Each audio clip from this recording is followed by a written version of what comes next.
This is a CBS News special report. I'm John Dickerson in New York. We're coming on the air with breaking news. Israel has just launched airstrikes into Iran. The Israeli defense minister is saying in a statement that they are, quote, preemptive strikes. The strikes come ahead of a sixth round of talks on Sunday between the U.S. and Iran.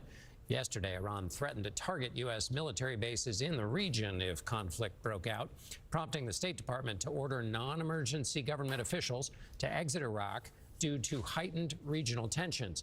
The Pentagon has also authorized military family members to voluntarily leave locations throughout the Middle East. Let's bring in now Face the Nation moderator and chief foreign affairs correspondent for CBS, Margaret Brennan. Margaret, let's just start with the basic question. Why is Israel moving at this moment to do this?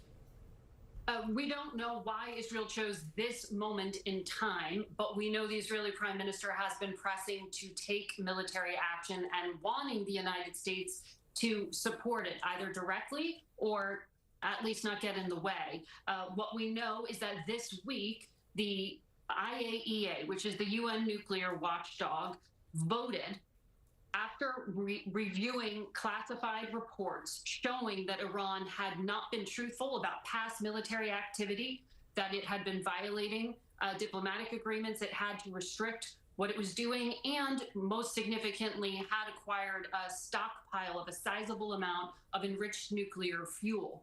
They do not have a weapons program, according to U.S. intelligence, but both the United States and many European partners said the amount of fuel they had was at such a level and enriched at such a high quantity that that triggered deep concern that they could quickly, if they made the political decision, seek to make a nuclear weapon. At this point, U.S. intelligence still does not believe they have a weaponization program to actually launch a nuclear weapon.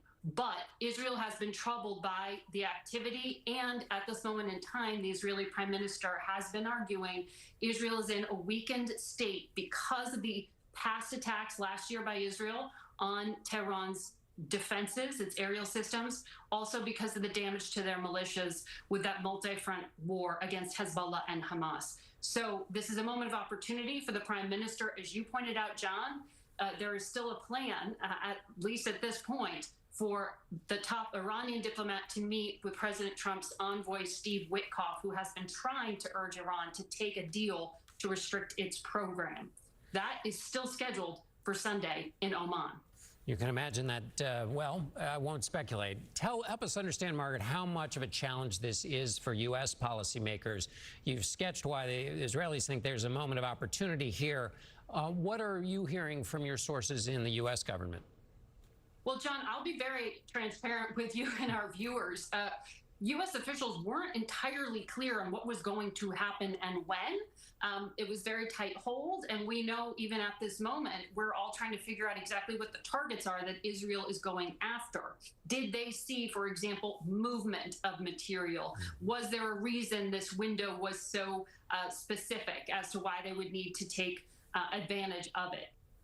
But what U.S. officials are looking at is the concern, of course, about immediate blowback for U.S. personnel and staff in the region and diplomats. Remember, yesterday, the Pentagon advised the family members, the dependents of military officers in the region to leave if they wanted to. We know the State Department drew down significantly from the U.S. mission in Iraq. Iraq borders Iran. There are significant militia presence within Iraq, and so there's concern that for the thousands of U.S. troops that remain stationed in Iraq and in nearby Syria, that there could be some risk there. So there are Americans on these front lines. There's always the concern of a regional spillover. And then from some of our allies, there's also concern that if Israel targets and hits sites where there was nuclear enrichment, nuclear development, that there is also an impact from an explosion there. So we need to really understand the details of what was targeted. Were these missiles? Were these nuclear program sites? Exactly what? We're waiting on the Israeli Defense Force to brief on those details. All right, stand by for a second, Margaret. We have more from the Israeli defense minister, and I'm reading now. Following the state of Israel's preemptive strike against Iran, a missile and drone attack against the state of Israel and its civilian population is expected in the immediate future. And senior White House correspondent Weijia Zhang joins us now. Weijia, what do you got? What are they saying at the White House? John, so far at this hour, they are saying nothing, but we do know that President Trump was hosting a congressional picnic here. We can still hear the sound from that on the South Lawn as lawmakers gather. And just around 8 o'clock, half an hour ago, he went to the West Wing. We know that because there is a military standing guard sentry outside of the West Wing entrance. And as you know, that means the president is now inside working. And so we are trying to figure out, John, whether he got a heads up before this happened and what sort of intelligence he received from the Israelis, if any, before this attack. Now, the president spoke at length about this earlier today, John, and he was explicitly asked how imminent is an Israeli attack on Iran. And he said he did not want to use that word, but added that it looks like something could very well happen. He was also asked if the Israelis had shared any direct information with him, and he said no, but it's interesting because he also said it could be a dangerous situation. Obviously, actions speak louder than words. As Margaret laid out, the administration urged American personnel in the region to evacuate. So at this hour, we do not know how much the president knows about the attack, whether he was briefed earlier. But John, even today, knowing whatever it is he obviously did know to make the assessment that the situation there could escalate quickly, he still expressed optimism that a deal with Iran could still happen. And so, you know, the question that remains unanswered, John, is whether he has now changed his red line in order to get that deal across the finish line. Just weeks ago, he made very clear himself, along with officials, that the red line in order to have a successful agreement was that Iran would not be enriching any amounts of uranium, 0 levels of enrichment. And that is something that Tehran publicly was not agreeing to. And so today, while the president said Iran could never have a nuclear weapon, that would require very high levels of enrichment. He did not answer whether they were still open to lower levels. And that is going to be critical, John, moving forward in assessing how realistic a deal is, especially as we monitor the situation in Iran and how Tehran decides to respond. Weijia Zhang at the White House, thank you so much. Weijia, with us now is retired U.S. Marine Corps General Kenneth McKenzie, former head of U.S. Central Command and current CBS News contributor. General, what's the first thing you're going to want to look for, or first questions you would want answered after you learn about this attack? Well, I think we begin by seeing that the Israelis probably achieved tactical surprise. There have been no reports of Israeli aircraft downed. I'm guessing this is a combination of manned low observable aircraft, stealth aircraft, long-range missiles, some short-range missiles, possibly some drones launched from within Iran. A complex attack. Looks like against the nuclear sites, but as you said, that would be the first thing I'd like to know if I were looking at this right now. Is it a narrow attack? Was it simply against the nuclear sites? Because then you may have an opportunity to scope and scale a potential Iranian response. And on the note of an Iranian response, Iran will not be able to respond immediately. It will take them a little while to bring their missiles to readiness. They're probably not ready to do that right now. The sun's going to be coming up in a little while. They will probably not want to do something during daylight. So we're looking at the next period of darkness at the very earliest time for a probable Iranian response. And as you know, John, those responses have not been particularly effective against Israel the last 2 times they've done that. Well, I wanted to ask you about that. Since it was your daily concern, what's your assessment of how weakened Iran is? And two questions. One, because their proxies are weakened, but then also we've had more evidence about their ability to respond, to make an evaluation of whether they can, in fact, respond as wide and as deep as we once thought. Iran misses Lebanese Hezbollah. That was their huge strategic hedge against Israel. Lebanese Hezbollah is out of the fight. The Syrians are out of the fight. Iran is generationally weakened right now. Now, that's against Israel. They still have a lot of weapons that they could fire against our bases in the region and against countries such as Saudi Arabia or the United Arab Emirates, where they would be able to generate more missiles than they can actually fire at Israel. So that would be an option, but that would be a marked widening of the war and probably lead to direct pressure on the Iranian regime. The ultimate goal of Iranian statecraft is regime survival, and they will make their calculation about the next move with that held as the highest objective. So it'll be real interesting to watch what the Iranians do here over the next 24 to 48 hours. And General, just to bring our viewers up to speed here, that we are watching Iranian television there. Those are pictures of Iran at night. You see some smoke there. And then we also have some reporting. Our Jennifer Jacobs reports that the White House will convene a cabinet meeting tomorrow morning.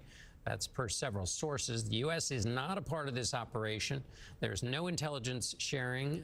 Iran State TV says the country's air defense system is on full alert. General, if you're still with us, I just have one other question. In terms of the ladder of Israeli attacks, you mentioned that there might be a smaller scale attack and then just kind of make a new kind of assessment. How much could Israel do without help of the United States in terms of hurting the Iranian nuclear program? John, they can damage the Iranian nuclear program. They can give it significant damage. They cannot do the things that we could do to the Iranian nuclear program because they don't have the special ordnance that will let you go deep into the deep underground spaces where the Iranians have some of the most sensitive parts of their program concealed. So that is going to be a limit, but they can still do a significant amount of damage. And again, I don't know if they plan to come back tomorrow night. Is this a one-night event? Is it going to be a multi-day event? That's still to be discovered. The Israelis will certainly assess the damage. They'll look at how it went, and then they'll make decisions based on that. And they'll also make decisions, I'm sure, based on whatever the Iranian response is. And again, I would just emphasize the narrower the Israeli strike, the more clearly confined to the nuclear target that it is. And the nuclear target is a bunch of targets. I want to be clear, as you sort of illustrated in your very good graphic. It's a lot of targets, but as long as they're narrowly scaled against that, there's a possibility we might be able to control escalation here. And General, what are U.S. military officials thinking right now in terms of their assets in the region that are possibly in danger? Give me a sense of the to-do list that suddenly has popped up in front of U.S. decision makers. So everybody's at a very high state of alert right now. Probably a lot of people are in shelters. We're looking very hard at all our sensors to see what the Iranians might do next. I would think the CENTCOM commander has probably taken steps to disperse his aircraft, to position ships in different places than where they've just been, to do a variety of things, all of which will complicate Iranian targeting as they begin to decide what their next move is going to be. And I would also think that there'll probably be some clear and unambiguous messaging directed at Iran, warning them of the ultimate consequences of attacking U.S. forces and U.S. targets in the region. Because I have to believe, John, if that occurs, the Iranian regime itself will come under pressure. And I go back to a point I made earlier. Preservation of that regime remains the highest goal of Iranian statecraft. And just holding on that point for a second, it remains the highest goal. So does that mean they're limited really in how far they're really going to go because they don't want to get a massive attack that might bring that into question? Within their own worldview, the Iranians are realists. They know the limits of their capabilities. They've been badly exposed by the attacks of their offensive forces on Israel. Their own defensive forces have been severely attrited by prior Israeli attacks. They're at the weakest they've been in many, many years. When pressed, the Iranians are willing to negotiate. They did this during the Iran-Iraq war. It's called drinking from the poison chalice in Iranian statecraft. They've done it before. It's possible they'll do it again. I think it all depends on the nature of this attack, how successful it was, what the collateral damage is. There are a variety of factors that will go into that calculation. All right, General McKenzie, thank you. I want to turn to Margaret Brennan. Margaret, remind us again of sort of the nature of the deal that was on the table between the United States and the Iranians, or what the terms were they were at least negotiating over.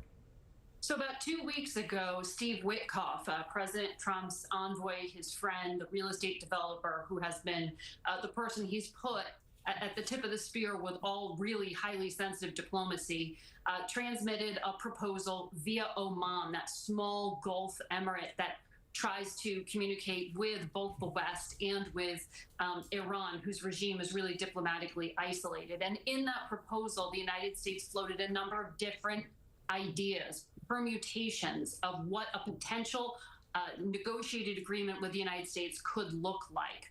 But what was clear within those option sets was that the United States does not want Iran to be able to enrich uranium, nuclear fuel, on its own territory, even if it were just at low levels of enrichment for what Iran was claiming always was a civilian nuclear program. The United States was offering, okay, we'll let you have a nuclear program that is peaceful and for power purposes, a civilian one, but you'd have to go buy that enriched fuel outside of your own borders. We don't want you to have that option. That's where Iran was really insistent that they had the right to this.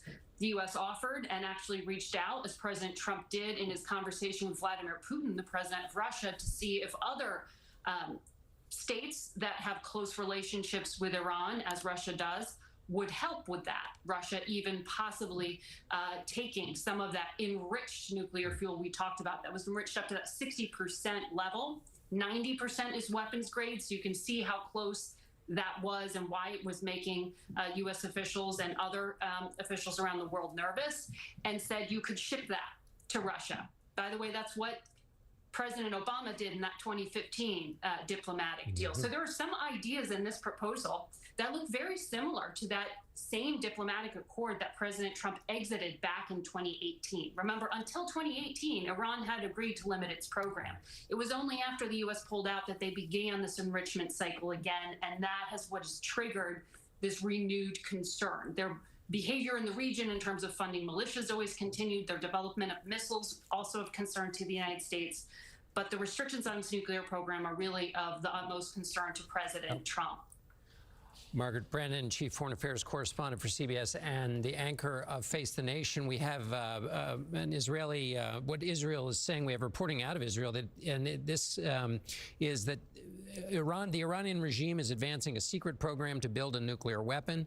This is according to an Israeli military official. Iran has enough material to make 15 nuclear bombs within days. And this, again, is according to an Israeli military official. So that is the latest. Again, Israel has just launched airstrikes into Iran. The Israeli defense minister saying in a statement that they are, quote, preemptive strikes. Our coverage will continue on CBS News 24/7, your local news, and for some of you tonight on the CBS Evening News. This has been a CBS News special report. I'm John Dickerson in New York.